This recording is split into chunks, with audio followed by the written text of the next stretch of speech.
신민호 관세사님, 서울관세사의 회장님이시고 대문관세법인의 대표님이세요. 대문관세법인은 성수동에 있어요. AK밸리. 저도 지난주에 다녀온 적이 있는데 그 옆에 보니까 무신사도 있고, 그렇죠. 팝업스토어, 그날 아이브가 와가지고 난리가 났었고. 아이고, 너무 많이 오죠.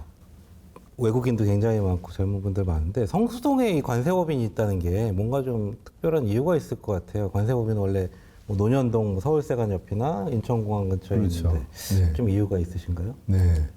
이 질문 정말 많이 받았습니다. 관세법인이 왜 성수동에 있냐. 심지어는 성수동에 있으면 통관이 좀 빨리 되냐. 이런 것도 질문 받고요.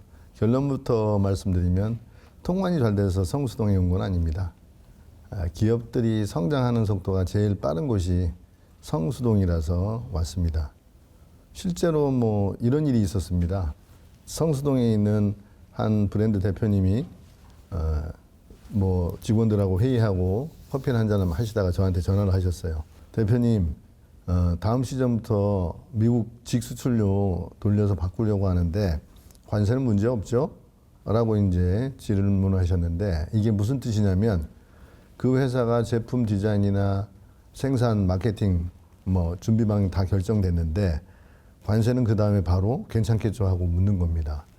요즘 관세 문제는 예전처럼 물건이 수입국 한국에 도착해서 생기는 게 아니고, 이렇게 사업 방향을 정해야겠다라고 아이디어가 떠오르는 순간에 사실 생긴다고 봐야 됩니다. 예전에는 관세법인 위치가 정말로 중요했어요. 서울세관 근처에 논현동 앞에 있어야 엄청 많아. 서류 제출할 일이 많으니까 왔다 갔다 하면서 서류 제출했고, 항만이나 공항에도 역시 마찬가지로 관세사무소들이 있어야 업무를 수월하게 처리할 수 있었거든요. 근데 이제 지금은 다릅니다. 왜냐하면 관세 리스크가 요즘 터지는 거는 좀 바뀌었는데요. 해외에 있는 생산 공장을 옮긴다든지, 또 미국으로 간접 수출을 통해서 하다가 직접 수출로 바꾼다든지, 또 그동안에 안 팔던 플랫폼을 통한 판매를 시작한다든지, 또 수출입 대금을 비트코인으로 받아야 되느냐, 이런 걸 고민해야 될 때 이걸 결정하는 분들은 현장 직원이 아니고 대표나 임원, 전략팀에 있는 분들이거든요. 성수동은 지금 제조 스타트업, 패션 소비재 브랜드, 또 글로벌 진출하려고 준비하는 기업들, 이런 분들이 회의하고 실험하고 결정을 내리는 동네거든요. 그래서 저는 세관하고 가까운 곳이 아니라 이런 기업들이 결정을 내리는 테이블 옆으로 오자, 이렇게 생각한 거죠. 예전에는 관세사가 세관을 앞을 지키는 문직이었다라고 생각하면, 지금은 이 글로벌한 세계에서 기업의 옆에서 조언을 해주는 전문가여야 된다, 이렇게 생각합니다. 그래서 성수동에 온 이유는 단순하게 세관과의 거리보다 기업의 고민과의 거리를 좀 줄여보려고 왔다, 이렇게 말씀드릴 수 있습니다. 네, 알겠습니다. 이제 관세 얘기를 본격적으로 해볼 텐데요. 관세하면은 사람들이 제일 관심을 가지는 순간이 있죠. 해외여행 갈 때, 그렇죠. 면세점 갈 때, 네. 세관 신고서 쓸 때, 이때들인데, 막상 이제 가려고 하면 이제 좀 있으면 설날이고, 그렇죠. 네. 설날 되면 또 해외여행 많이 가고 이러는데, 가면 또 머리가 하얘지죠, 또. 그렇죠. 네. 알고 생각이 안 있었는데, 나죠. 네. 찾아도 안 나오고. 갑자기 이제 블로그 찾아보고 유튜브 찾아보고 이제 이래야 되는데, 가장 많이 이런 얘기는 공항에서 좀 기다리거나 이럴 때 좀 보시면 좀 도움이 될 것 같아요. 네. 우선 세관신고서부터 써야 되고, 면세점 가야 되잖아요. 네, 근데 네. 세관신고서 같은 거는 요즘에도 막 볼펜으로 막 쓰고 막 이렇게. 아니, 요즘은 안 하죠. 요즘에 안 하죠. 이제 모바일로. 네네, 하는 모바일로 건데 하죠. 네. 어떻게 요즘에 바뀌었죠? 많이 네. 바뀌는데, 갈 때마다 바뀌는 것 같아요. 그렇죠. 지금 하신 질문은 제가 정말 좋았는데, 왜냐하면 사실 관세가 가장 우리 전 국민에게 인간적으로 드러나는 곳이 공항이거든요. 평소에는 관세는 사실 기업 얘기거든요. 개인이 관여할 일이 별로 없는데, 공항에만 가면 갑자기 전 국민이 관세 이해관계자가 됩니다. 요즘은 한 가지만 사실 기억하시면 돼요. 그래서 공항 관세는 종이, 병수, 병의 개수, 또 감에 의존하는 시대가 끝나고 오히려 데이터, 또 용량, 금액, 이런 거를 기준으로 관리하는 시대로 바뀌었거든요. 세관 신고서부터 먼저 말씀드리면 이제 종이 뭐 안 쓰는 게 아니고요. 종이 신고서는 안 쓰는 거지만 사실 데이터를 남기는 걸로 바뀐 거죠. 네. 그래서 2023년 5월 1일부터 신고할 물품이 없으면 종이 신고서는 아예 안 씁니다. 그린 라인으로 그냥 통과하시면 돼요. 어쩐지 그 초록색 라인으로 그냥 네. 신고 물품 없으면 해서 지나가시면 되는 좀 거죠. 편해진 것 같더라고요. 맞습니다. 요즘에. 네. 그래서 뭐 편하기도 하지만 이거는 일종의 메시지라고 생각하시면 되죠. 관세청이 이제 종이 서류 받아서 막 이렇게 함으로 쌓아놓고 관리하던 게 아니라 디지털로 데이터로 위험을 관리하겠다. 그래서 신고할 물건이 있으면 핸드폰 열어서 모바일 앱을 다운받은 다음 모바일로 신고하고 모바일로 고지받고 모바일로 납부까지 됩니다. 이게 2023년 8월부터 전국으로 확대된 거거든요. 그러니까 옛날처럼 볼펜으로 써가지고 그렇죠. 피곤한데 필요 자는데 없습니다. 깨워서 막 맞습니다. 쓰고 이건 없고 네네. 딱 내려서 신고할 것만 네. 앱으로 신고하면 되죠. 쓰면 핸드폰 켜가지고 이제 신고하면 되는 거죠. 맞습니다. 네, 알겠습니다. 그래서 면세 한도 관련해서도 네. 가족 합산, 뭐 아이목 이런 게 궁금하시잖아요. 여전히 그건 안 되죠. 네. 이게 아이 이름으로 뭐 술을 산다든지. 그렇죠, 그렇죠. 네, 이런 거는. 이게 여전히 많이 헷갈리시는 부분인데 아이들 것까지 합산해서 $800가 아닙니다. 네. 면세 한도는 가족 합산도 아니고 네. 인원수 기준도 아니고 네. 실제 사용하는 사람 기준입니다. 그리고 중요한 포인트가 하나 있는데 네. 술, 담배, 향수는 $800 1인당 일반 면세 한도와 별도거든요. 네. 별도여서 즉 $800짜리 가방을 사도 뭐 술도 사야 되는데 사실 수 있습니다. 향수 사야 되는데 사실 수 있습니다. 네. 추가 보너스 한도가 있는 거죠. 네. 일단 실제 사용자 중심으로. 그렇죠. 사용자 중심으로. 엄마 이름으로 4개 다 사지 말고. 그렇죠. 예, 뭐 실제 아이 이름, 그렇죠. 엄마, 아빠 네. 이렇게 그냥 네. 사용하는 거. 넉넉한 한도라고 보시면 돼요. 술도 네. 병수 말고 이제는 용량하고 금액 기준으로 바뀐 건 많이 아시죠? 규정이 바뀐 게 병수 제한은 이미 폐지가 됐고요. 네. 2가지 기준만 남아 있습니다. 그래서 총 용량 2리터 이하, 네. 그리고 구매 금액 기준으로 400불 이하. 이 2가지만 지켜지면 병수는 상관이 없어요. 아직도 헷갈려요. 그 병수가 있었는데 2병까지였는데 네. 그거 없어진 거죠. 없어진 겁니다. 네. 네. 그래서 얼마나 그 관세청이 기준을 또 시대에 맞게 잘 바꿔줘서 합리적이지 않습니까? 네. 이렇게 바꿔줬다는 거죠. 예를 들면 뭐 미니어처 위스키 여러 병, 뭐 수집하시는 분들도 있더라고요. 하프 보틀 사케 여러 병 이런 게 다 가능한데 2리터 이하까지만 가능하다. 다 합쳐서 2리터 아니면 뭐 그렇죠. 1리터만 안 넘으면 뭐 병수 상관없다. 10병도 되고 괜찮다는 거죠. 400불을 또 안 넘으셔야 됩니다. 네. 이게 조건입니다. 네. 그 한 병이라도 2리터를 초과하거나 네. 큰 거 있잖아요. 이러면 이제 400불을 초과하면 면세 범위를 넘어가는 거죠. 그래서 어쩐지 다 399, 뭐 발렌타인 30년 맞습니다. 399달러 맞습니다. 그러더라고요. 그리고 이제 그 아이들은 술은 안 되거든요. 19세 이하는 19세 이하가 아니라 19세 미만, 네. 19세 이상만 술을 사실 수 있으니까. 네. 그리고 이제 술과 또 이어서 관심이 많은 게 요즘 젊은 분들 향수 엄청 많이 쓰시잖아요. 네. 향수는 더 헷갈리는데 정리해 보면 이렇거든요. 향수도 $800 일반 면세 한도를 넘어서 별도로 관리를 하고요. 여기는 금액 기준이 없습니다. 용량만 100ml를 기준으로 합니다. 그래서 100ml가 안 넘으면 100만 원짜리 향수든 20만 원짜리 향수든 관계없이 세금 한 푼도 안 내십니다. 10ml 막 10만 원짜리 10개 사도 까지 괜찮습니다. 괜찮은 거죠? 그렇죠, 네. 그렇죠. 단 1ml라도 초과하면 안 봐준다고 하니까 과세된다고 하니까 네. 주의하셔야 됩니다. 네. 그리고 또 이제 들어올 때 문제인데 면세품 환불을 받는 경우가 많으시잖아요. 이때 골든 타임은 입국장이시거든요. 네. 진짜 실무인데 면세점에서 산 가방이 집에 와서 보니까 마음에 안 들어. 그러면 이런 때에는 입국할 때 모바일로 신고서를 해두시면 좋은데 이걸 안 하고 그냥 가지고 들어오시면 나중에 환불할 때 들어온 실적이 없으니까 이게 그 물건인지 확인이 안 되죠. 그래서 세금 입고해서 환불 못 받는 경우 많이 있었고요. 또 경정 청구도 타이밍이 중요한데 요 입국장에 명품 반입해서 하실 때는 신고로 기록을 남겨놓으시는 게 네. 좋다 이렇게 말씀드립니다. 그리고 제일 궁금해하는 거 명품. 네. 명품을 외국에서 샀죠. 뭐 어디 프랑스에 가서 살 수도 있고 어디 네. 홍콩 가서 샀는데 그러면 이거를 아는지 모르는지 그게 제일 궁금해요. 제일 궁금하시죠? 알 것 같은데 또 모를 것 같기도 하고 그렇죠. 네. 이게 이제 안 걸리는 사람이 있는 게 아니라 운 좋게 안 걸린 사람이 있을 수 있는데요. 네. 왜냐하면 세관이 전수조사를 할 수 없잖아요. 그래서 확률이거든요. 근데 이제 확률도 세관이 그러면 그냥 아무런 조사나 분석 없이 하는 게 아니고 여행자 데이터나 출입국 기록이나 이런 걸 다 종합해서 시스템을 갖추고 있어서 검사 대상으로 선별을 해서 뭐 노란띠 같은 거 붙인 거 보셨죠? 네. 예, 어떤 경우는 빨간 띠도 붙어 있고 뭐 엑스레이도 확인하고 이런 걸 다 보기 때문에 네. 내가 생각하는 것보다 훨씬 더 세관이 정보를 많이 가지고 있습니다. 그러니까 내가 신고할 물품을 가지고 있는데 확률적으로 빠져나가는 경우는 운이 좋아서 빠져나가는 경우는 있을 수 있죠. 전수조사가 아니기 때문에. 그러나 웬만한 건 다 걸린다고 생각을 하시면 될 것 같아요. 이게 걸리게 되면 세금 가산세 문제도 있고 이게 반복적이고 고의적이라 하면 경우에 따라 벌금을 내시는 경우도 있을 수 있어요. 그래서 저는 이렇게 말씀드립니다.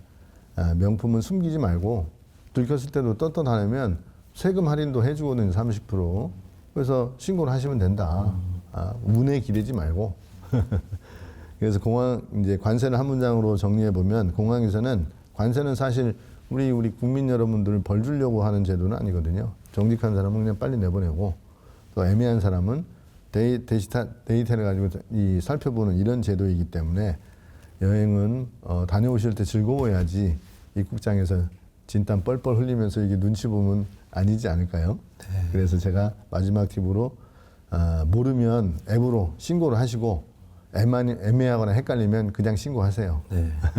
세금이 안 나오니까. 네. 그래서 관세는 요즘은 숨기는 사람보다는 설명을 해서 하는 분을 더 좋아한다는 걸 기억하시면 되겠습니다. 옛날에는 진짜 한 5년, 10년 코로나 약간 이전이었던 것 같은데 그때까지는 걸리면 운이 나쁜 거다. 네. 좀 그런 얘기를 많이 했었고 잘 안 걸린다. 뭐 왜 그걸 신고하냐. 네. 그리고 세관 신고 쓰기도 귀찮았고 이랬는데 그렇죠, 이제는 그렇죠. 많이 모바일로 편해졌고 환급도 뭐 환급이 아니라 이제 뭐 세관 신고할 때 네. 그 신고를 하면은 충분히 거기서 자진 신고 30% 혜택도 그렇죠, 있고 그렇죠. 예, 그런 혜택을 이용하면 괜찮다. 그렇게 좀 이해를 해보면 네. 되겠습니다.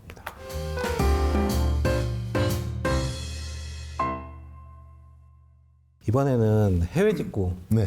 해외 직구도 뭐 전 국민이 뭐 거의 관부가세 이제 모르는 사람 없잖아요. 그렇죠. 다 알게 됐죠. 네, 처음 관부가세가 뭔 세금인가 했는데 관세랑 부가세 이제 합친 게 관부가세죠. 네.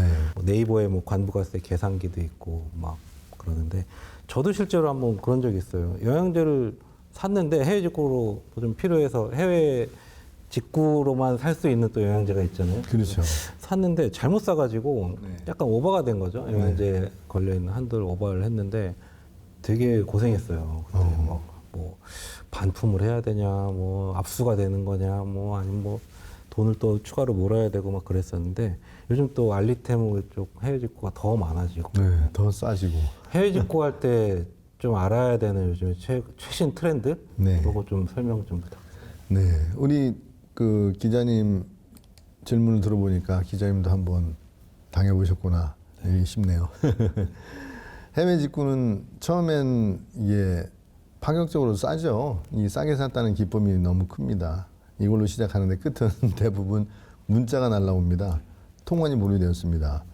뭐 이 문자 한 번 받으면 기쁨이 멘붕으로 난리 바뀌거든요. 나죠. 예, 그거 한번 받으면. 그래서 이제 관분관세부터 먼저 한번 따져보면 150달러는 그냥 숫자가 아니거든요. 가장 많이 오해하는 게 이런 거죠.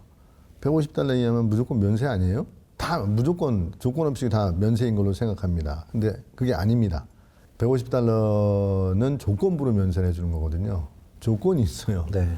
그래서 단 미국에서 오는 직구는 200달러, 또 다른 나라는 150달러 기준으로 해놨는데 여기서 중요한 건 150이나 200 숫자가 아니고 오히려 조건이라는 거죠. 여기에는 배송비도 포함을 해야 되고 구매 패턴을 또 따져봐야 되고 또 재수 없는 경우는 또 합산이 되는 경우가 있어요. 근데 이런 거를 따져봐서 조건이 하나만 걸려도 150불은 그냥 숫자지 면세 안 해준다는 얘기거든요. 네. 예. 그래서 합산과세부터 먼저 한번 덫이 있는데 좀 정리해드리면 예전에는 사실은 입국일 기준이었거든요. 물건이 들어온 날 기준으로 따졌는데 이게 불합리하죠. 그래서 이제는 입국일 기준이 아니라 이제 구매일 기준으로 규정을 바꿔놨습니다. 구매일이 다르면 같은 날 우연히 들어올 수 있죠. 이래도 합산하지 않습니다. 네. 합리적이잖아요. 네. 첫날이 다르기 때문에. 그런데 이제 꼼수가 있어요. 안 통하는 꼼수가 같은 날, 같은 사이트에서 같은 장바구니에 담아서 한 번에 결제했는데 배송만 분리합니다. 근데 이런 경우에는 여전히 합산과세입니다. 네. 예, 그 이제 나중에 그걸 찾아내는 건 어떻게 찾아내는지 세관이 그래도 시스템이 AI로 들어가 있고 잘 찾아내거든요. 그래서 그런 건 좀 확인하셔야 되겠고. 그래서 제가 정리해 보면 날짜를 나누는 건 괜찮고 날짜를 나눠서 사는 건 괜찮고 결제를 나눈 척해서 한 거는 안 된다. 이거는 알고 계셔야 살 때 오늘 사고 내일 오늘 사고, 이렇게 내일 사고, 네. 구분하셔야 된다는 거죠. 그다음에 이제 영양제를 해외 직구로 많이 사거든요. 6병을 기준으로 하는데 여기도 예외가 있습니다. 영양제는 요즘 통관 사고가 제일 많이 터지는 품목이거든요. 많이 아시는 게 6병인데 건강기능식품은 6병까지는 자가사용으로 인정을 해줍니다. 자가사용이라는 게 이제 스스로 뭐 건강 관리하기 위해서 챙겨서 먹는데 어떤 분은 더 많이 필요하잖아요. 뭐 보통 사람과 달리 약을 한 움큼씩 드시는 연예인분도 있으실 텐데 네. 이런 분은 많이 필요하시니까 이런 때는 의사 소견서를 준비하시면 됩니다. 네. 그리고 이제 요 영양제하고 달리 약은 처방전이 통관 티켓이다. 이렇게 이해를 하시면 되겠습니다. 네. 원칙적으로 약이 의약품이 이제 세관장이 그 국민의 건강 생명 이런 것들을 관리하기 위해서 사전에 수입 신고할 때 확인하는 대상이거든요. 근데 예외가 하나 있어요. 그 예외는 수입자, 우리 개인 소비자들이 자가치료 목적으로 의사 처방전을 갖추면 이런 경우에는 세관장이 요건 확인을 면제하고 통관을 해줍니다. 그래서 제가 이 방송에서 말씀드리고 싶은 거는 약 직구에서 처방전은 뭐 프리패스는 뭐 신분증이자 어쨌든 통관용 티켓이다. 이렇게 생각하시면 되겠고요. 일반 의약품은 보통 6병의 기준이 있지만 전문 의약품 뭐 예를 들면 오남용 우려가 있는 비아그라라든지 이런 의약품도 처방전이 필수인데 처방전에 기재된 수량은 통관이 가능하다. 처방전에 수량이 없으면 한 알도 통관이 안 된다. 이게 굉장히 중요한 차이니까 약을 해외 직구할 때 필요한 수량 이런 전문 의약품인 경우는 반드시 그 처방전을 받아두셔야 된다. 네. 그리고 이제 해외 그 직구한 물품에 대해서 보류 문자가 날라오게 되면 보류 문자 당황하지 마시고요. 관세사에게 처방전 또는 석연서나 이런 거를 스캔해서 뭐 휴대폰이 있으시면 스캔본을 뭐 톡메시지를 보내든지 이렇게 제출해 주시면 관사가 확인해서 자가소유용으로 인정받아서 통관을 해줍니다. 네. 그 관세사님 이제 해외 직구할 때 저 맨날 궁금했던 게 그러면 관세사가 지정이 되는 건지 아니면 제가 알아서 찾아서 네. 신고를 해야 되는 건지 아까 뭐 보류 문자 갔을 때 연락을 해야 되잖아요. 네. 누구한테 어떻게 해야 될지 잘 헷갈릴 그러시죠. 것 같아요. 그래서 알리테무, 시인 같은 큰 이제 플랫폼 기업들은 이미 자기의 그 고객들, 국내 소비자분들을 케어하기 위해서 연계 또는 선임되어 있는 관사들이 있으십니다. 그분들이 처리를 해주시고요. 네. 필요한 경우 그분들이 연락이 오는 경우가 있죠. 근데 그쪽은 이미 돼 있는 거죠. 네, 셋업이 돼 있는 거죠. 네. 근데 이제 경우에 따라 대부분 중소규모 업체들도 해외 배송 대행지나 이런 거를 통해서 관련이 돼 있기 때문에 배송 대행지 있는 곳을 통해서 들어오는 직구 물품들도 관세사분들이 연결이 되어서 도와주고 계시고요. 네. 뭐 우편물이라든지 이런 게 없는 아이템이 들어올 때 이런 때는 한국관세 홈페이지에 접속하시면 네. 거기에 이제 해외 직구 물품 통관에 관여하는 관사분들이 명단이 쭉 있습니다. 네. 그래서 편한 이름 골라서 연락하셔서 도와달라고 하면 도와드릴 것이다 이렇게 생각하시면 되겠습니다. 네. 하나 더 말씀드려보면 네. 해외 지인들이 약이든 뭐 다른 물품이든 선물을 많이 보내주시거든요. 네. 근데 이제 선물인데 세금을 내야 되는 경우들이 있습니다. 아까 소액면세 한도를 150달러, 미국에서 200달러 넘어가면 세금을 내셔야 되는데 네. 나는 돈을 낸 게 없는데 선물 받은 건데 네. 내가 왜 세금을 내야 되느냐. 네. 이거는 세관의 어필을 가장 많이 하시거든요. 네. 근데 이제 사실 관세는 가격 내가 준 돈에 대해서 매기는 게 아니고요. 내가 무상으로 냈다도 매깁니다. 왜냐하면 가치를 기준으로 세금을 매기 때문에 그런 거거든요. 네. 이제 관세 가격을 그래서 커스텀즈 밸류라고 하지 커스텀즈 프라이스라고 하지는 않습니다. 그래서 공짜냐? 아니죠. 뭐 돈을 냈느냐? 이런 게 기준이 아니고 시장 가치 얼마짜리냐 이런 걸 기준으로 하고 있습니다. 해외에서 사온 명품이나 뭐 직구로 산 물품들을 반품을 하는데 또 그 반품할 때 세금 관련해서도 문제가 될 수 있죠. 네. 해외 직구 물품이 마음에 안 들어서 반품할 때 그냥 국제 택배로 보내버리면 내가 수입할 때 샀던 그 물품인지 확인이 안 됩니다. 그래서 수출 신고를 꼭 해주시는 게 바람직하다. 왜냐하면 관세 환급을 받으려면 세관의 입장에서 볼 때는 들어올 때는 뭐 아까 말씀드렸던 알리, 테무, 시인 같은 회사에 연계된 관세사무소 신고를 다 해서 그걸 찾을 수 있는데 그 물품이 그냥 국제 택배로 나가버리면 나갔다는 확인이 안 돼요.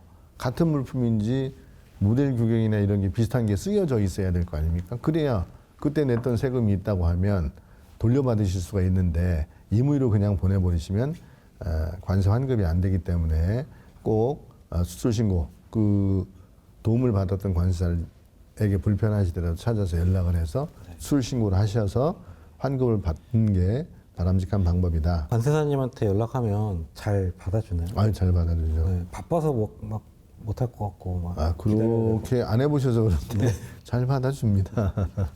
그리고 이제 해외 직구는 그래서 조금만 덜 사고 뭐 엄청나게 사시는 분도 있으시잖아요. 네. 좀 덜 자주 사고 서류만 제대로 잘 챙기시면 정말 세계에서 제일 편한 해외 직구 제도가 우리 한국에 있는 해외 직구 제도입니다. 중국, 미국 다 막혔거든요. 네, 해외 직구가 우리나라만큼 잘 돼 있는 나라 것도 없습니다. 없다. 네. 관세 시스템도 잘 돼 있고. 맞습니다. 네. 막 신고도 막 저절로 해주고 그러니까요. 네. 알겠습니다. 근데 해외 직구 하면 이제 그런 생각도 좀 이제 들 것 같아요. 마약 요즘에 난리잖아요. 그렇죠. 네. 마약도 해외 직구로 살 수 있을 것 같고 왠지 뭐 요즘 젊은 사람들도 많이 한다고 예전보다 많이 하고. 근데 또 반대로 관세청장님도 우리 대통령님도 마약 신경 엄청 쓰시잖아요. 써야죠. 그리고 대표님은 관세통상안보부 네네. 또 말씀도 하신 적이 있는데 네.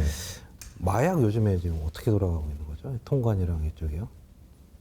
요즘 마약 뉴스 보면 저게 영화 얘기인가? 뭐 그 정도죠. 그리고 솔직히 말씀드리면 마약은 이미 국경을 넘는 범죄가 아니고 통관 시스템을 이용 또는 악용하는 범죄가 돼버렸어요. 그래서 관세청이 그렇게 신경 쓰고 민감해할 수밖에 없는 거죠.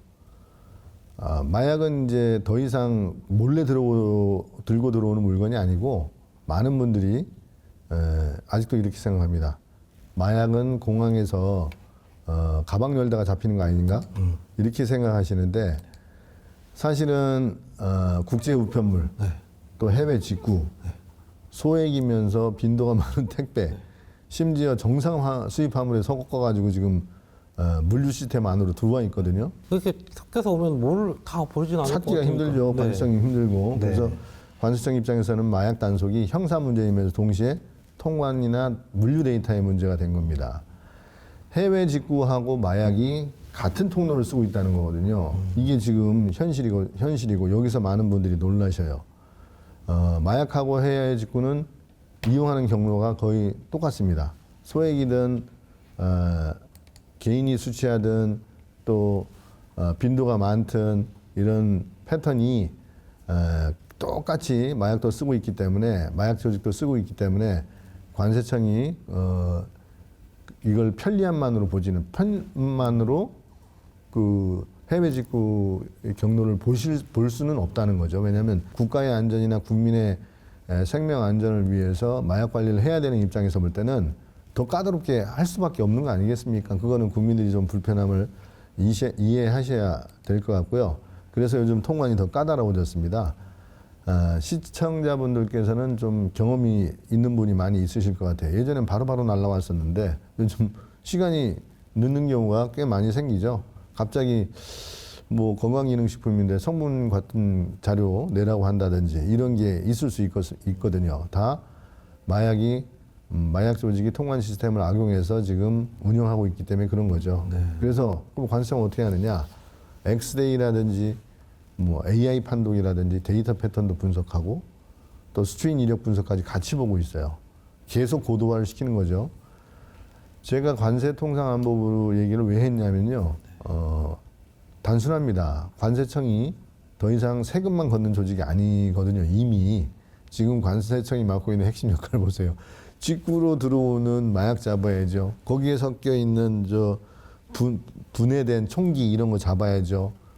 전략물자 들고 나가는 거, 신고 안 하고 들고 나가는 거, 이거 택배로 위장해서 나가는 거, 이런 거 핵심 기술이나 공급망 차단, 대통상 압박 대응 이런 걸 다 관세청이 하고 있거든요. 이게 국가안보 문제 아닙니까? 네. 그래서 실제로 관세는 국경안보에 대해서는 첫 관문이라고 생각하셔야 되거든요. 제가 자주 쓰는 표현이 있는데 총성이 울리기 전에 먼저 관세에서 전쟁이 시작된다. 상호간에 나라 간에. 그래서 마약은 국경에서 차단해야 되고 네. 전략물자는 통관해서 잡아줘야죠.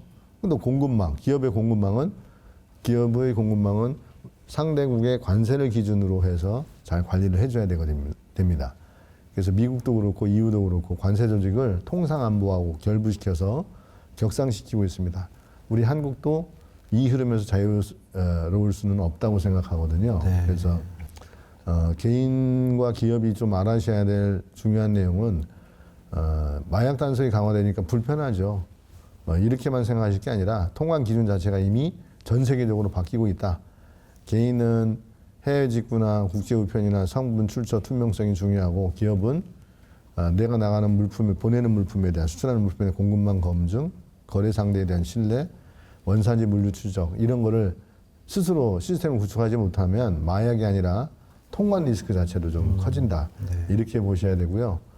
마약은 단순히 나쁜 사람들의 문제인 게 아니고 국경의 사람과 물류의 흐름이 너무 빨라졌고 통관이 너무 자동화됐기 때문에 생긴 문제라고 보는 게 맞을 것 같습니다. 앞으로 관세는 세금이든 통관이든 이런 거로만 볼 게 아니고 국가 안전과 기업 생존을 동시에 지키는 영역으로 이제 점차 바뀌어 갈 것이다. 네. 이렇게 보셔야 될 것 같습니다.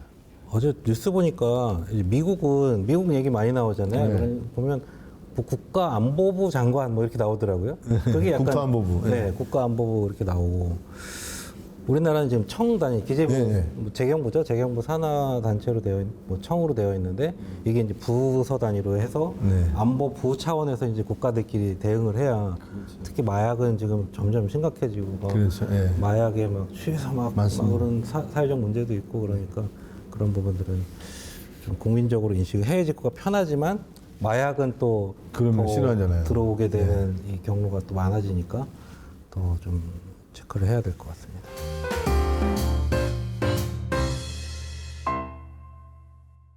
다음 질문으로 좀 넘어가 보겠습니다. 네. 실제 실무적으로 이제 수출입하는 기업들 입장에서는 좀 중요한 문제인데 뭐 미국도 뭐 그런데 수출 대금을 내야 되잖아요. 그리고 네. 비트코인 같은 걸로 수출 대금을 내고 이런 경우에는 좀 복잡해질 것 같아요. 주의해야 맞습니다. 될 것도 많고요. 네. 네. 수출 대금을 비트코인으로 회수하는 것에 대해서도 꼭 한 말씀 드리겠습니다. 이게 왜냐하면 잘못 알고 계시는 부분이 너무 많거든요. 요즘 그 중국이라든지 또 남미 이런 나라에서 경제 사정이 안 좋기 때문에 외환 통제를 하는 경우들이 많습니다. 그래서 은행을 통해서 외국환을 송금해 주는 거를 수출 기업들이 허가를 받는 정도의 어려움이 있거든요. 그 상대국에서. 네. 그러다 보니까 아니 비트코인 있는데 비트코인으로 보내줄게라고 하면 아니 수출 대금을 받는 거니까 뭐 못 받을 이유가 없다라고 생각하는 게 대부분이거든요. 거기서 준다 그러면은 받아야 안 받을 이유가 없잖아요. 일단 돈을 회수해야 되는데. 네, 네. 실제 있었던 일 하나 말씀드릴게요. 네. 중소기업 A사 사장님이 술대금 1억 원 정도를 해외거래처에서 요청해서 직원의 전자지갑으로 받아가지고 전자지갑으로 비트코인을 받았습니다. 받아보니까 뭐 비트코인도 있고 다른 또 가상자산들이 네. 있잖아요. 송금소리도 없고 빠르잖아요. 은행을 통해서 받는 것보다. 기분 좋게 퇴근하셨는데 몇 달 뒤에 관세청에서 세관의 출석 요구서가 날라옵니다. 네. 예. 아니, 무신고 외환거래 혐의로 조사를 진행한다고 통보를 받은 거죠. 그럼 사장님이 그러면 이제 이렇게 얘기하시죠. 아니 내가 불법 자금도 아니고 세탁한 것도 아니고 술한 거 신고 필증 있지 않냐. 술대금 받은 건데 왜 문제를 삼냐. 이게 이제 컴플레인의 핵심이거든요. 핵심 오해 포인트는 기업들이 가장 많이 착각하는 게 이거죠. 비트코인은 외환이 아닌데 왜 외환거래법에 따라 신고를 해야 돼요. 이렇게 얘기를 하는 거거든요. 근데 틀렸다는 거죠. 우리 법에서는 수출대금이 아니면 상관없어요. 그냥 비트코인을 받는 거는 뭐 외국환거래법 대상이 아닙니다. 수출대금이든 수입대금이든 이걸 가상자산을 이용해서 주고받으면 이건 외국환거래가 되는 거예요. 왜냐하면 수출대금이나 수입대금은 우리가 외국환을 통해서 결제받거나 결제해야 될 대금이기 때문에 외국환거래법을 적용을 받는데 그거를 비트코인을 이용해서 받게 되면 그 외국환 은행을 이용하지 않고 받았으니까 국가에 알려줘야 돼요. 외환 통계를 잡는. 이게 회수 안 된 걸로 은행을 통해서 그 외환 송금을 받게 되면 회수되거나 보냈다는 게 자동 체크가 됩니다. 외국환 은행이 신고를 하기 때문에. 근데 비트코인으로 받았으면 신고만 돼 있고 돈이 안 들어온 걸로 관리가 안 되거든요. 이래서 외국환 은행을 이용하지 않는 영수를 했다거나 지급을 했다는 신고를 해 주셔야 되는 거거든요. 네. 네. 그래서 전부 신고 대상이라는 거죠. 그러면 신고를 안 하면 어떻게 되느냐? 그럼 세관에서 조사를 하죠. 네. 찾아내면 100% 조사 대상인 거고요. 위반 금액의 이제 4% 과태료. 이렇게 금액이 크면 형사처벌. 과태료가 아니라 금액이 큰 경우가 많을 수 있죠. 한 번, 두 번 하다 보면 이런 게 문제가 되고 그럼 검찰에 송치되고 난 몰랐다라고 얘기하는데 외국환거래법은 뭐 우리 중소기업 사장님들이 몰랐다고 하시더라도 그거를 처벌 안 하는 게 아닙니다. 왜냐면 이거는 그 절차 자체를 규율하는 법이기 때문에 몰랐다가 통하지 않는다는 거죠. 더 위험한 게 있는데 규제 회피 제한 뭐 이런 말씀을 많이 듣는데 중국의 외환 규제를 회피하는 거라서 괜찮다. 또 중남미 쪽은 다 이렇게 하던데요. 네. 이거 나오면 빨간불인 거죠. 상대방의 규제 회피, 중국 수출 당국의 외환 규제 회피. 이런 게 자금 세탁인지 거래 구조도 불투명하고 이 세 가지가 겹치면 리스크의 중심에 쓰실 수 있기 때문에 제가 조언드리고 싶은 부분은 새로운 결제 방식을, 그러니까 우리가 받는 은행을 통해서 받거나 이런 결제 방식, 신용장이나 이런 방식이 아니라 새로운 가상자산 이용 결제 방식이 들어올 때가 바로 전문가를 찾으셔야죠. 그래서 기술은 변화가 빠르고 빨리 오지만은 법은 다 몰았다가 1년, 2년 있다가 큰 금액으로 한 봉에 묻기 때문에 전문가가 상의하셔야 됩니다. 잘못하면 검찰 수사도 받고 관세는 또 세무조사 아니라 관세 심사를 세무조사라고 하더라고요. 네. 그런 것도 받아서 다른 것도 더 걸릴 수도 있고. 그렇죠. 뭐 다 들여다보실 테니까. 네. 기업 입장에서는 주의하셔야 되죠. 네. 그 가상자산도 어떻게 알았을까 싶은데 다 아는 거죠. 그 이제 뭐 신고 출입 이제 뭐 신고 같은 거 하다 보면은 맞습니다. 그 대금이 좀 이상하니까 맞습니다. 들여다보게 되고. 알겠습니다. 굉장히 주의해야 되는 비트코인으로 수출 대금 신고만 하면 됩니다. 네, 신고만 하면 됩니다. 네. 알겠습니다. 이번에는 이제 좀 더 흥미로운 얘기인데 실무적으로요. 뭐 경정 청구, 관세 부분도 경정 청구가 있죠? 그럼요. 네. 아마 국내 최초로 하셨다고. 네네네. 경정 청구가 뭐냐면 이제 뭐 국세나 이런 세금들도 환급해 주는 거. 내가 더 낸 세금을 환급해 주는 개념이라서 뭐 최근에 뭐 많이 유행도 하고 그랬었는데 관세를 경정 청구하는 건 조금 생소했어요. 생소하죠. 뭐 듀티백이라는 요 관세 경정 청구 플랫폼도 오픈을 작년에 하셨었는데 관세 경정 청구 이거 좀 재밌을 것 같거든요. 네네. 이 질문 나오면 뭐 사람들이 많이 물어보세요. 네. 갑자기 뭐 고사리 왜 관사 고사리 얘기를 하느냐. 예, 삶은 고사리. 네네네. 삶은 대칭 고사리냐 삶은 고사리냐. 네, 대칭 고사리. 예. 현재 지금 법원 1심 진행 중인 대칭 고사리 사건은 대칭 건지 삶은 건지가 뭐 이걸 해석하는 쟁점의 문제였고 뭐 조세 심판원 심판관들이 다 공감을 하셨어요.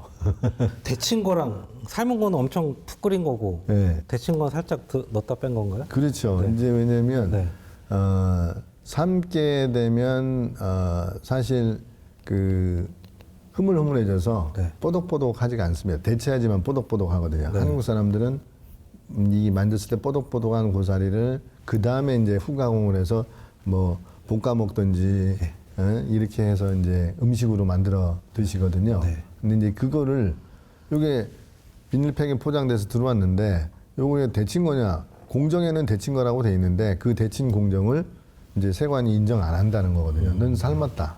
그게 관세율이 다른 거예요? 그 대칭 부가세가 관세냐 면세냐의 문제입니다. 네. 대칭거면 네. 부가세 2022년 7월 서민 물가 안정을 위해서 부가세를 그 면세하는 걸로 네. 이 규정을 시행을 해서 네.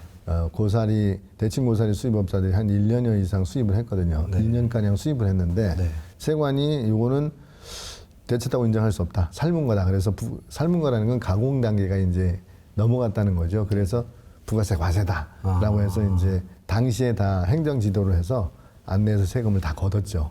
그래서 제가 그걸 들어보고 요거는 좀 문제가 있는데라고 해서 네. 경정 청구하십시다. 네. 이렇게 이제 진행해서 추진하고 있는 것인데 네. 어쨌든 조세심판원에서 인정을 해주기를 기대했지만 네.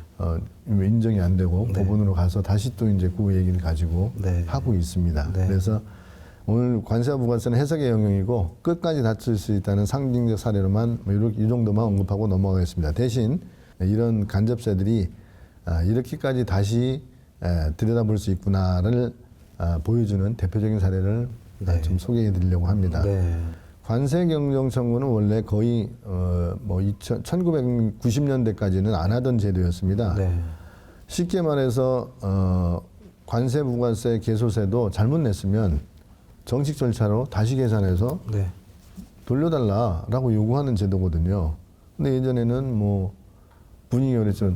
한 번 통과하면 끝인데 이미 낸 세금인데 네. 안 될 것 같고. 뭐. 네. 네. 아니 법인세라면 뭐 조정임도 하고 뭐 소득세라면 이런 걸 하는데 관세는 그냥 넘어가는 거지. 네. 괜히 문제 삼았다 세관 조사받는 거 아니야? 네.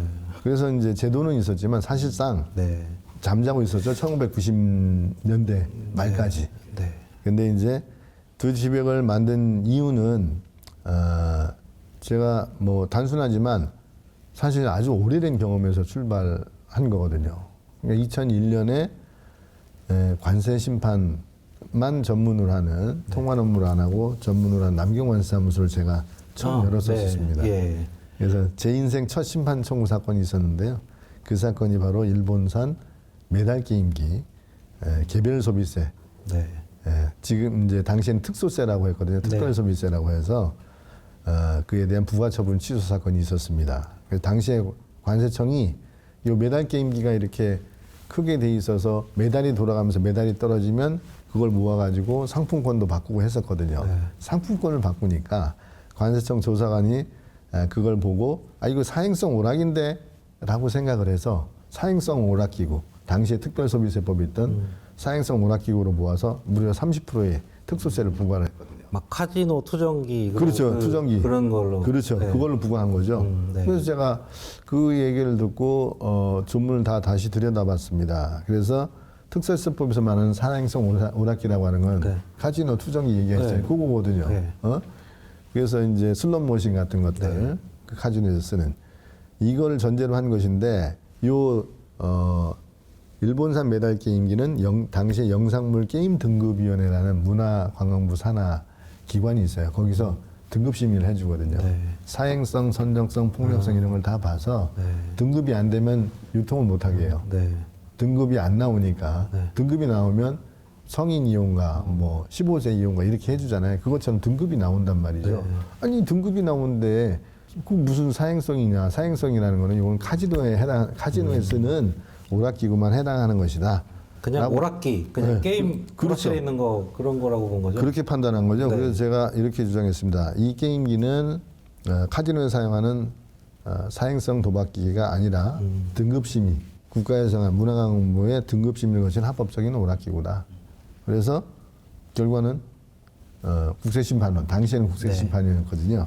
제 주장을 그대로 인정해줬고 그때 경정청구도 동시에 인정이 됐습니다.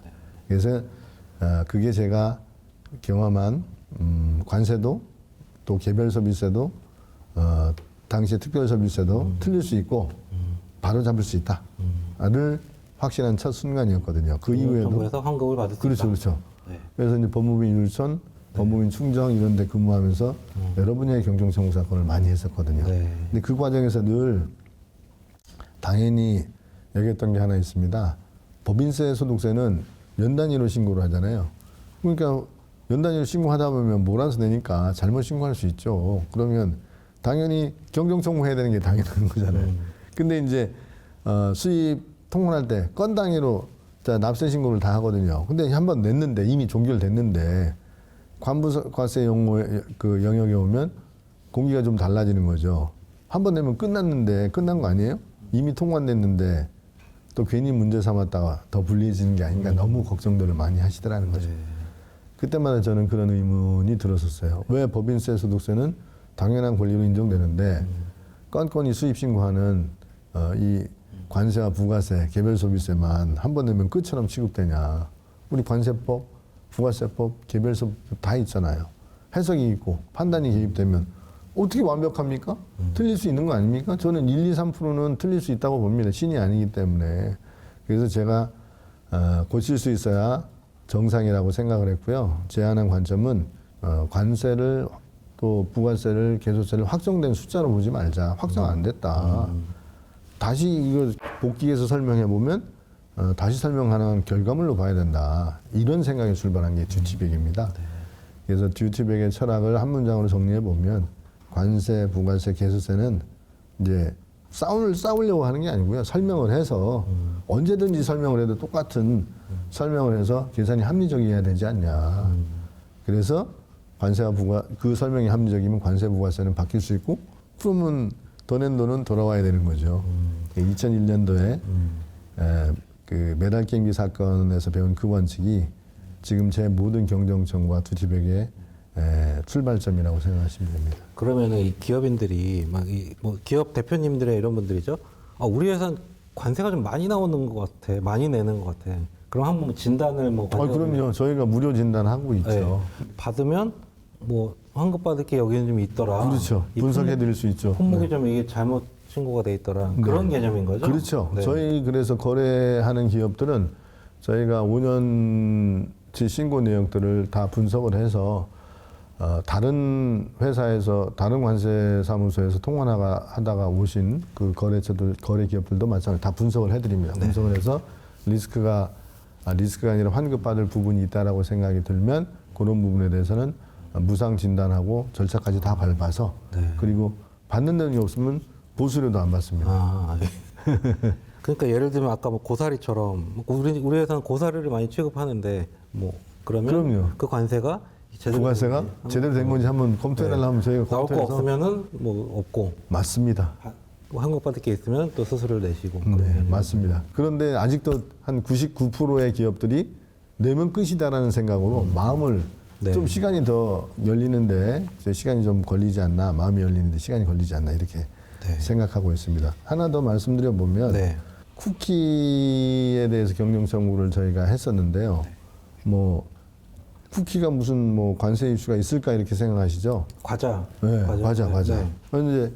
이제 당사자 기업 입장에서 볼 때는 정말 큰 도움이 됐던 케이스거든요. 그 아시듯이 23년, 4년 위메프 사태 기억하시죠? 네. 그 쿠키를 판매하는 그 저희 거래 기업이 위메프 때문에 한 뭐 3, 4억 정도를 못 받아서 열심히 팔았는데 이게 사실 뭐 엄청나게 큰 타격이죠. 그래서 괴로워하고 힘들어하고 있었는데 저희가 이제 요 쿠키를 들여다보니 좀 이상한 부분이 있더라고요. 왜냐하면 쿠키가 스위트 쿠키로 인정받으려면 조건이 있는데 그 조건을 좀 인정받는 게 쉬운 건 아닙니다. 그 조건을 분석을 저희가 좀 해봤어요. 그래서 원래 그 거래 기업이 저희가 한 4, 5년 정도 다른 회사에서 하던 회사를 저희를 찾아봐서 저희가 업무를 해드렸는데 쿠키는 뭐 늘 기본적이다 보니까 8% 관세를 내고 있었고 네. 또 신고했던 세부를 일관되게 해야 되니까 이제 똑같이 신고를 하고 있었는데 검토를 하다 보니 회사가 어렵다고 거래처가 어렵다고도 하고 해서 저희가 분석해 보니까 이게 분석을 해서 해보면 가능성이 있겠다라고 판단이 들더라고. 그래서 저희가 사실 실험실로 보낸 거죠. 네. 실험실로 보내서 달콤하고 버터 들어갔다. 뭐 이렇게 그러니까 스위트 쿠키다. 네. 아니 스위트 비스켓이다. 그래서 8%다. 이렇게 했던 부분을 발상을 전환한 거죠. 아예 실험실로 보내서 성분을 한번 따져보고 그걸 기초로 해서 실제 스위트 쿠키 비스킷이 맞는지. 왜냐면 이게 그 홍콩 관련해서 이제 그 명품 그 비스킷인데요. 네. 뭐, 유명한 뭐 믹스가 많이 들어가 있어요. 엄청나게 많은 아이템이 들어가 있어서 네. 일반적인 스위트 비스킷이 아닐 수 있어요. 그래서 저희가 이제 분석을 해서 네. 스위트 쿠키가 아니지 않을까? 이런 관점에서 이제 기준으로 저희가 분석을 하고 그 기준 분석을 해보니 관세일표 해설세 스위트 비스킷에는 아주 구체적인 조건들이 달려 있거든요. 네. 뭐 설탕 함량, 지방 함량, 네. 가루 합계 뭐 이런 것도 다 달려 있고 완제품 수분 함량도 따져요. 왜냐하면 수분이 많냐 적냐. 네. 그것도 이제 좀 적어야 바삭거리니까. 그다음에 지방 함량도 뭐 지방을 많이 넣어야 풍미가 좋아지는데 30%, 35% 이하인지 이런 것들도 다 따져 복합적으로 따지거든요. 그래서 저희가 이걸 실험실로 보내서 실험 결과 달콤해 보여도 스위트 쿠키는 아니다라고 이렇게 결과가 나와서 이걸 기준으로 해서 경정 청구를 해서 그 거래 기업이 하여튼 손해 봤던 거 다 상쇄하고도 남을 정도로 큰 금액을 받아들였습니다. 8% 기본 관세율이 아니라 5%로 떨어집니다. 5%로 떨어지면 관세가 어마어마하게 환급이 돼요. 그렇죠. 많이 환급되죠. 몇 억 단위로 환급이 돼서 네. 사실 3% 차이니까 뭐 얼마 되겠어요? 왜냐면 8%에서 0%로 떨어져야 크게 생각하시는데 네. 이게 이제 쿠키가 비스킷이 고가이고 그 고가의 비스킷을 1년에 수십억씩 네. 수입을 해서 5년 동안 해왔으면 금액이 많을 거 아니겠습니까? 저희가 품목들도 싹 다 털어가지고 한두 개 빼놓고 다 정리를 하다 보니까 금액이 많이 나오게 됐던 거죠. 경정 청구가 그렇더라고요. 5년치까지 가니까 맞습니다. 이렇게 막 더 늘어나고. 맞습니다. 그게 바로 이제 경정 청구의 힘이고 네. 듀티백이 존재하는 이유입니다. 네. 이 사건이 남긴 메시지를 보면 단순하죠. 그 관세는 이미 냈다고 해서 뭐 납부했다고 해서 항상 그게 다 정당한 건 아닙니다. 관세, 부가세, 개별세, 소비세법도 다 법이 있고 기준이 있고 과학적 검증도 가능하고 선명히 합리적이면 다 계산될 수 있는 거 아닙니까? 그렇게 해서 계산돼서 이상이 없으면 잘 신고한 거고 이상이 없으면 잘 신고한 것인데 이상이 있는데 적게 냈으면 그 리스크를 체크해야 되는 거고 더 냈으면 돌려받아야 되는 거거든요. 근데 이제 세관의 입장에서 볼 때는 덜 낸 거는 기가 막히게 찾아냅니다. 왜냐하면 덜 낸 것만 찾아낸 시스템이 됐으니까 더 낸 건 절대 안 찾아주는 거예요. 그럼 누가 찾아줍니까? 저희 듀티백이 찾아드린다는 얘기죠.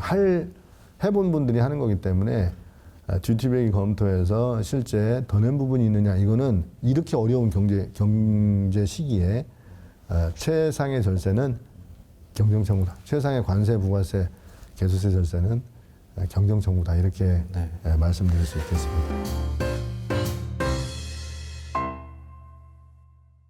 AI 얘기 좀 잠깐 네. 해볼까요? AI는 저희도 이제 국세청, 관세청 이런 조세심판원 이런 세금 당국들을 많이 보는데 관세청이 AI가 좀 제일 빨라요. 제일 빠르죠. 네, 네. 빠르게 돼 있고 아마 올해부터도 굉장히 좀 앞서 나가 있는 AI를 공항에서부터 막 보여주실 것 같고 막 외국인하고 막 맞습니다. 실시간 막 통역되고 막 그럴 것 같은데 관세업계 AI가 지금 작년에도 AI 도입을 위해서 또 많이 민간에서도 활동을 하셨는데 어떤 수준이고 이제 AI가 이제 우리한테 관세 분야에서 뭐 다니면 어디까지 들어올지. 네. 예. 뭐 이 말씀하신 질문을 받으면 많은 분들이 반응이 이렇습니다. 관세청이 AI요? 세관이 그렇게 첨단이었어요. 제복 입고 뭐 이렇게 네. 공부하는데 첨단이에요? 저 봤는데 너무 앞서 있더라고요. 네. 거의 올해. 네. 제가 그 지난해 가을에 동티모르 공무원분들을 무역 역량 강화 연수 때문에 저희가 하게 돼서 부산 세관에 이제 그 감시통제소를 방문해서 시스템을 봤는데요. 여기서 저 40km 전방에 있는 섬에 있는 주차장에 있는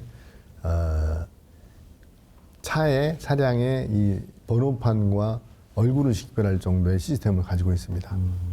저 건너편 40km, 30km 건너편에 있는 뭐 해안가에 주차장에 있는 거를 땡겨서 줌으로 당겨서 다 볼 정도의 시스템은 아마 미국에도 없지 않을까 싶을 정도의 강력한 시스템을 가지고 있거든요. 그 말씀을 드리는 이유는 관세청이 이미 AI를 실험하는 단계가 아니라 운영하는 단계에 들어와 있습니다.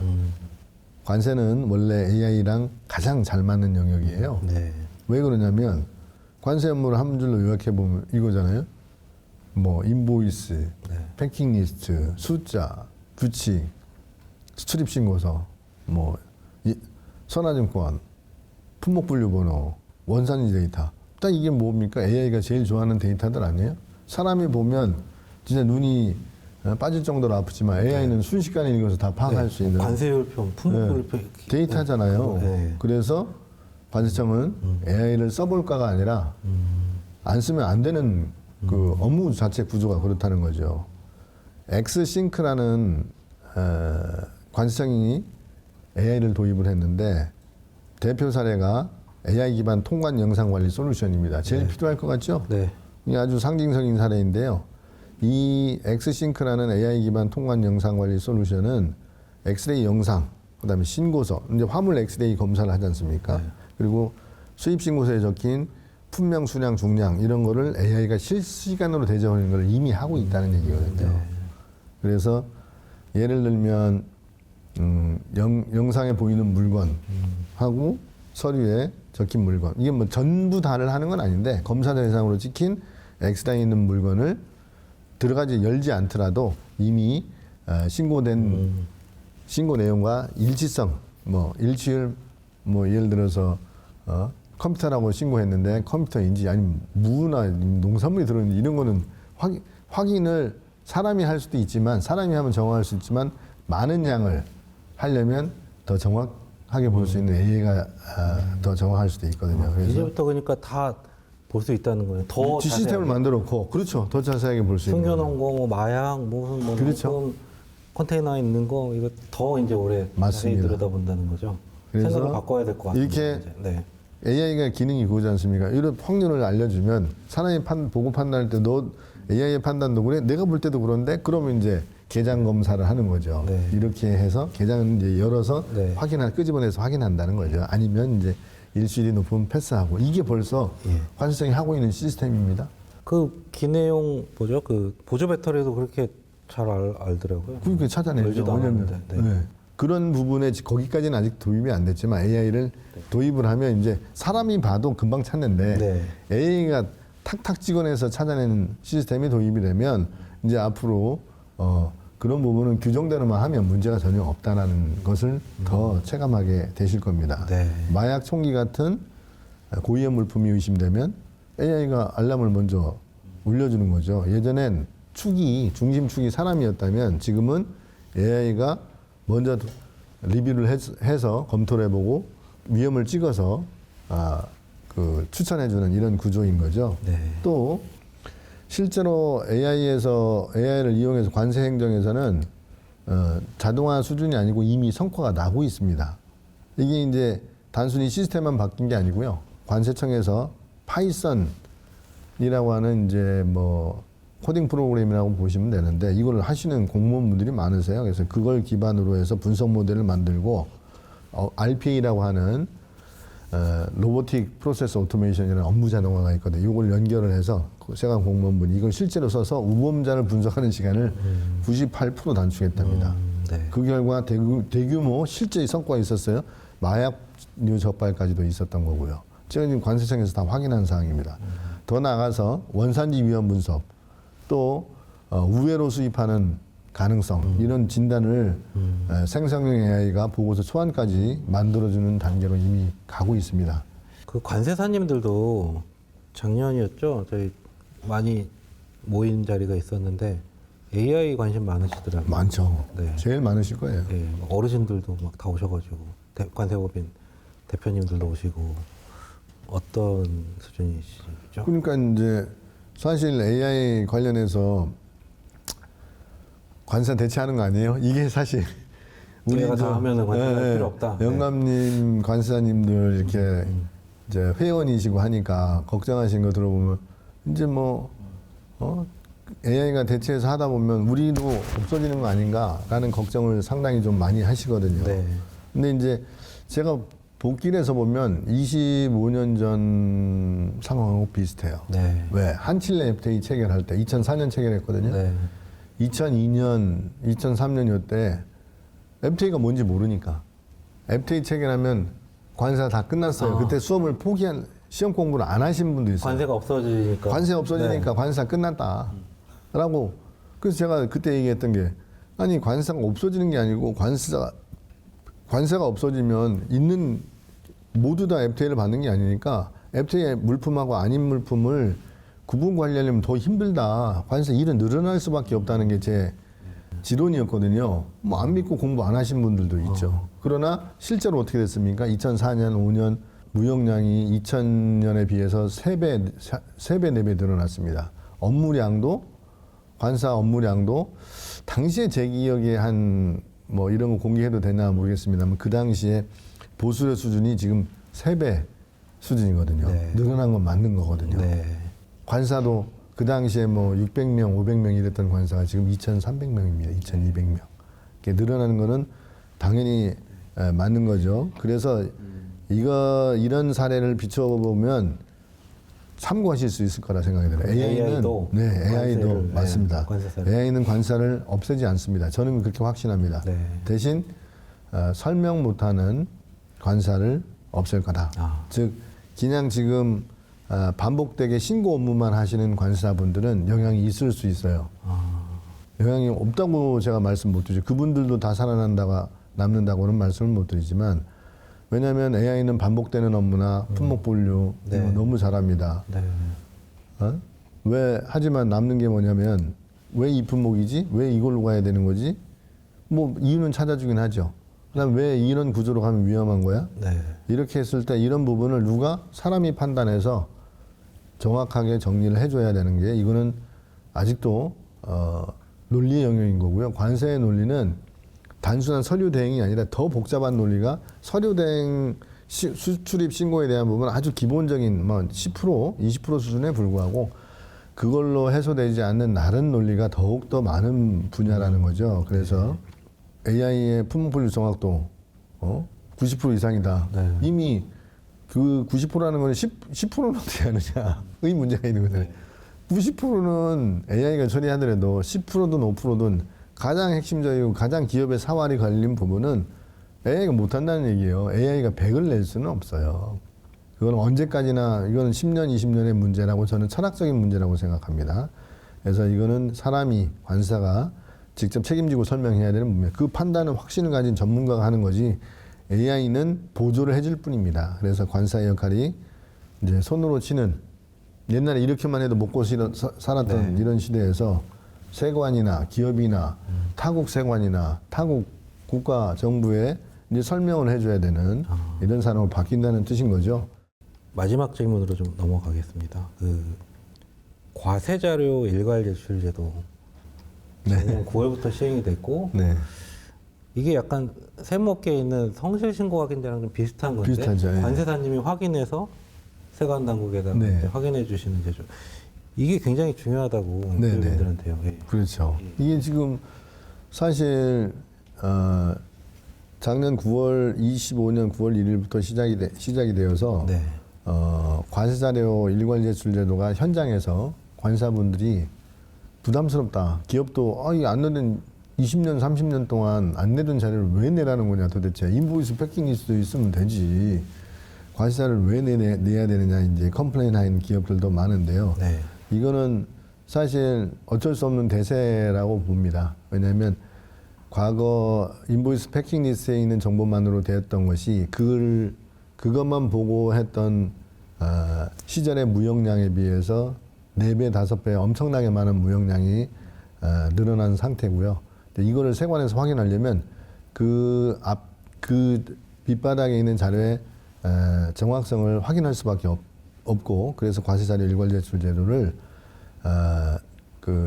시행한 거라고 이해하시면 되겠고요. 이거를 비교해 보면 사실은 뭐 학교 다닐 때 일기 검사 받는 기분으로 생각하실 수 있는데 네. 예?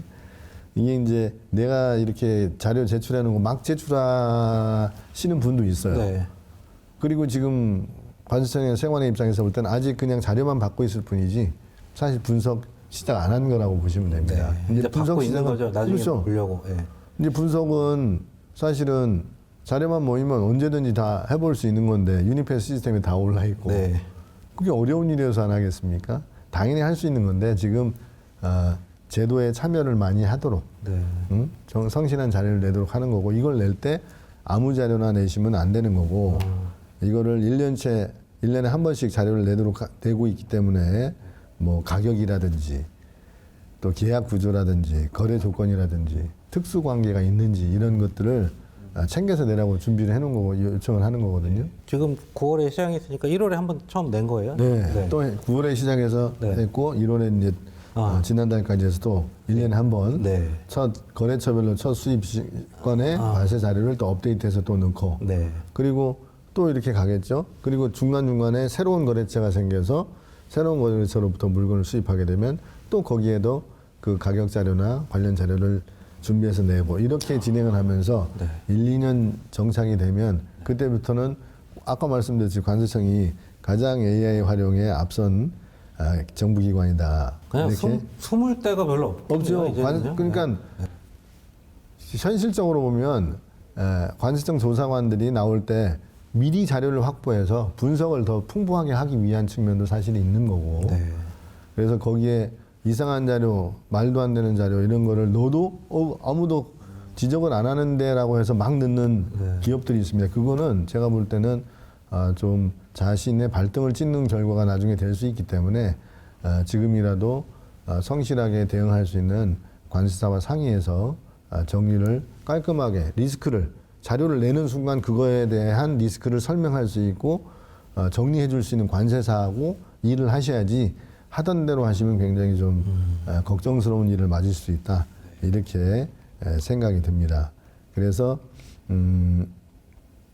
설명을 문제 있는 기업은 뭐 있을 수 있죠. 하지만 그것보다 더 문제는 자료를 안 내고 그 다음에 설명도 안 하고 이런 기업이 앞으로 문제가 되지 않겠나. 네. 그럼 문제가 거래 구조상 문제가 있는 것이 항상 있을 수 있으니 그거를 잘 분석해서 정리하고 과세 자료로 검토를 해서 제출해놓고 필요한 경우에는 유권 해석을 받아서 나를 방어할 수 있는 기업을 방어할 수 있는 이런 준비를 하는 관세 법인들이 있거든요. 그런데 하고 상의해서 업무를 하시면 리스크는 줄이실 수 있다 이렇게 이해할 수 있습니다. 네.